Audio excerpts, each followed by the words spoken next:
भारत के इतिहासकारों ने नागों को सांप घोषित कर दिया है। परिणाम यह हुआ कि नाग वंश के बड़े बड़े राजाओं के नाम इतिहास के पन्नों से गायब हो गए। यह बड़ी बात है। नाग प्रजाति के लोगों का शासन रहा भारत पर, यह सर्वविदित है। इस बात का अंदाजा आप इससे लगा सकते हैं कि मगध साम्राज्य, जो भारत का बड़ा साम्राज्य था, जिसकी राजधानी पाटलिपुत्र थी, वहां से शिशुनाग वंश का शासन हुआ था। यह इतिहास में आप पढ़ते हैं। तो ये शिशुनाग कौन थे? शिशुनाग तो नाग डायनेस्टी के ही राजा थे ना। बहुत सारी किताबों में शिशुनाग की जगह पर शिशुनाक मिलेगा। नाक नाक मिलेगा, नाग नहीं। आप ये कोरेगांव स्मारक को देखिए। कोरेगांव स्मारक में जो शहीदों का नाम लिखा हुआ है, उसमें से लगभग 20 नाम आपको ऐसे मिलेंगे जिसके अंत में नाक शब्द है। फिर से जाकर के देखिए, ये मैं कह रहा हूं, नाक, ये वही नाग लोग हैं जो कोरेगांव के स्मारक पर दर्ज हैं। ऐसे 20 नाम हैं जो नागवंशी थे। आप भाजे जाइए, भाजे की जो बौद्ध गुफाएं हैं, भाजे, पवनी, कान्हेरी, कार्ले, जुनार, नासिक, वेत्सा, ये जितनी बौद्ध गुफाएं हैं, मेरा दावा है, दावा नहीं बल्कि रिटेन है, कि ये तमाम गुफाओं में नागवंशियों के नामों की संख्या काफी है। सब में वही नाक मिलेगा।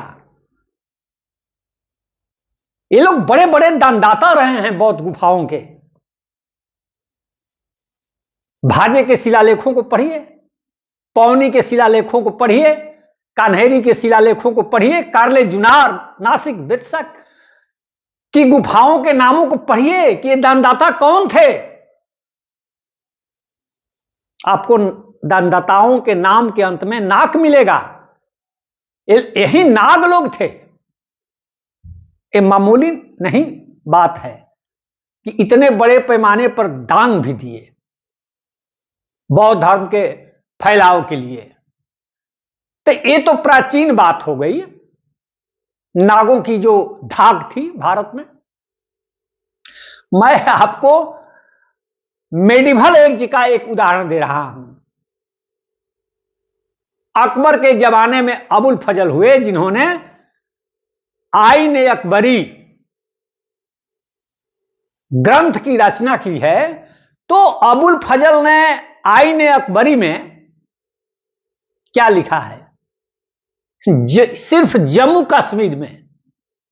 कश्मीर में उन्होंने लिखा है कि विष्णु के मंदिरों की संख्या 64 है, शिव के मंदिरों की संख्या 45 है, दुर्गा के मंदिरों की संख्या 22 है।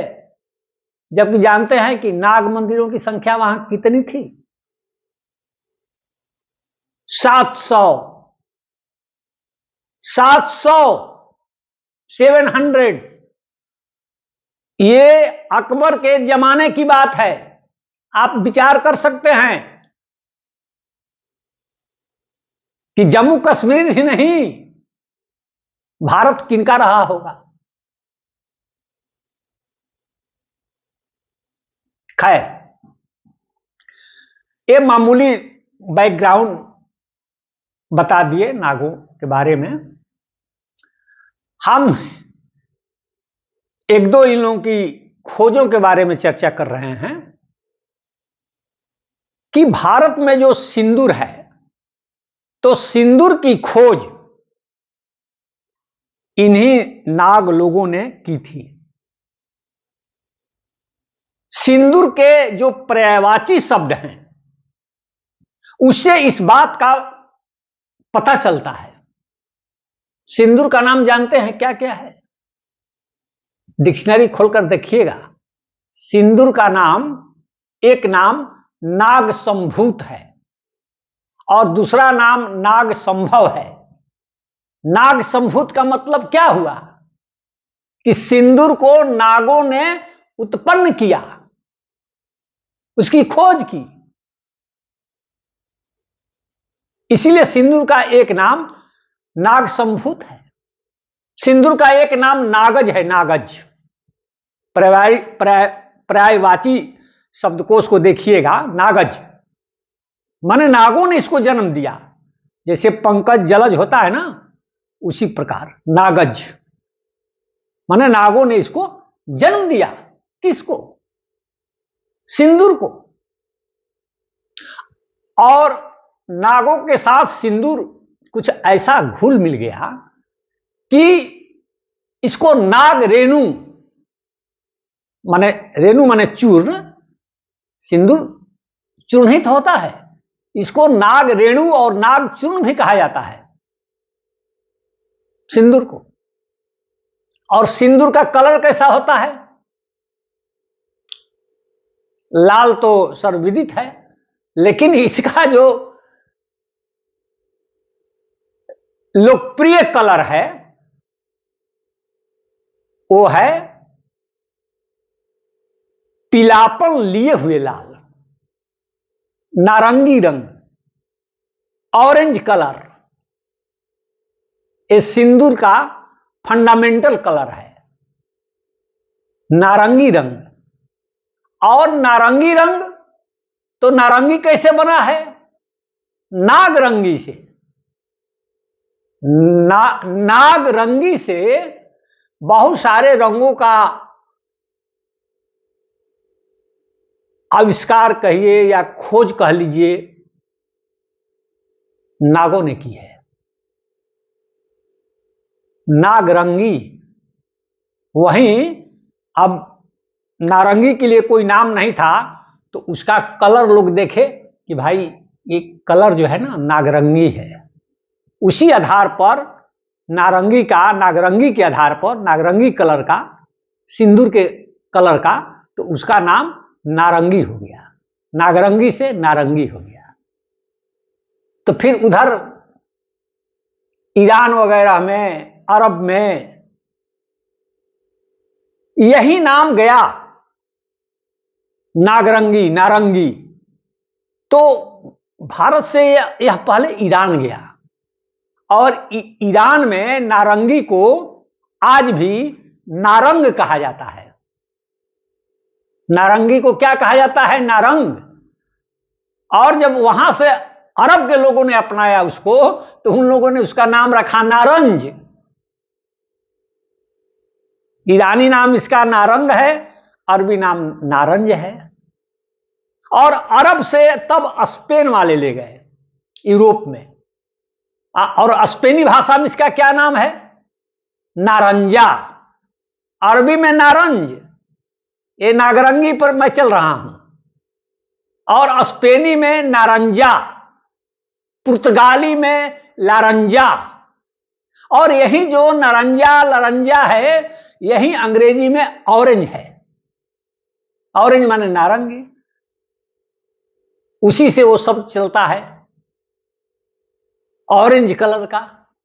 देखिए नागों के कुछ मैं चमत्कारपूर्ण कार्यों का जिक्र कर रहा हूं।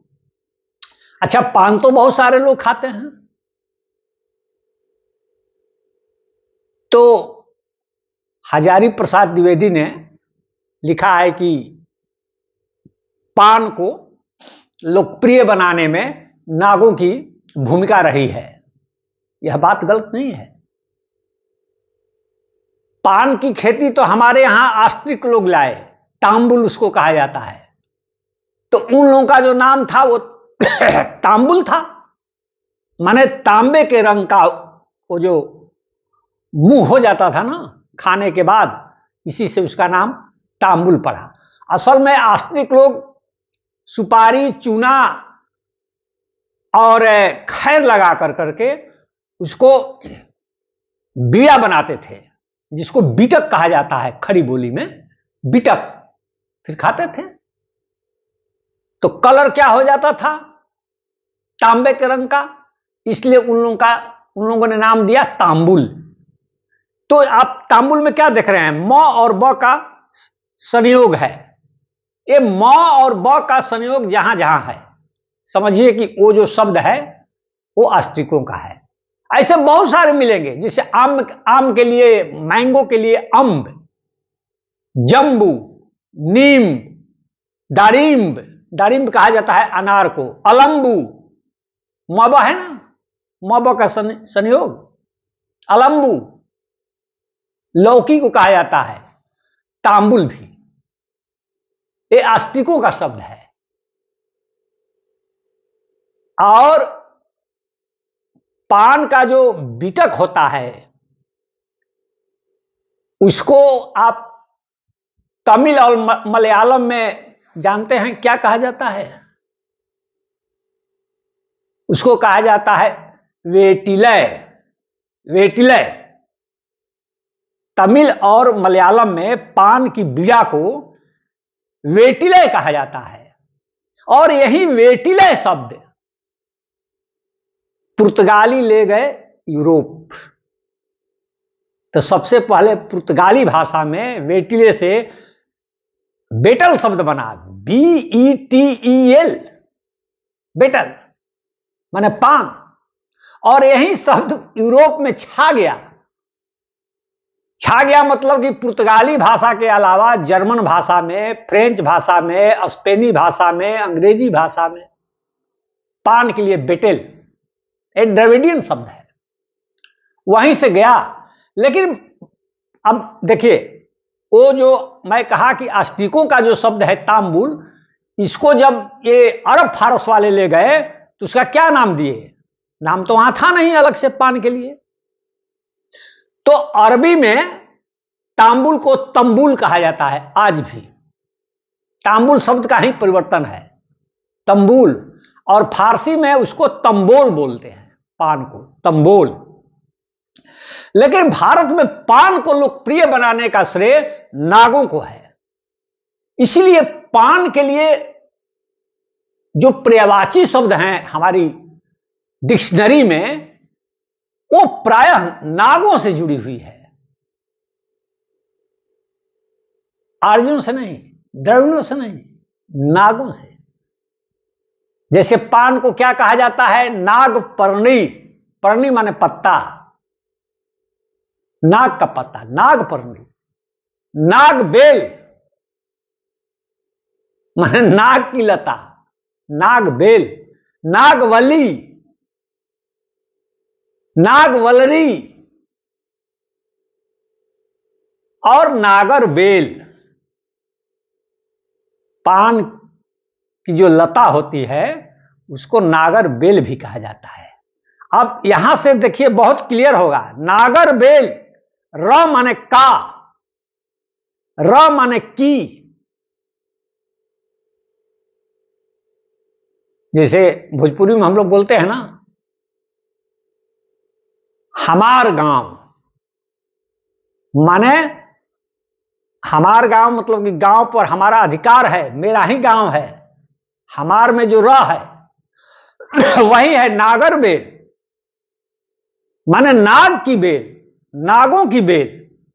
और यही चीज नागरी लिपि में भी है, जिसको भाषा वैज्ञानिक अर्थ का अनर्थ करते रहे हैं। कभी कुछ से जोड़ते हैं, कभी कुछ से जोड़ते हैं। लेकिन सच्चाई यह है कि नागरी लिपि का मतलब हुआ री। री माने का, की, के, संबंध सूचक है। तुम्हारी गाड़ी, मेरी गाड़ी, मेरा मकान, जो रारी है, संबंध कारक है। नागरी लिपि मतलब कि नाग की लिपि। इन्हीं लोगों ने इसका आविष्कार किया। असल में जब से ये ऊपर धीरे धीरे सीरो रेखा देने की परंपरा चली, तो यह नागों की ही देन है। एक खोज इन लोगों ने की। आपने सुना। अगले कभी वीडियो में नागों के जो बहुत सारे कार्य हैं उसकी चर्चा करेंगे। फिलहाल पान सिंदूर पर कुछ बात हुई, आपने सुना। बहुत बहुत धन्यवाद। धन्यवाद।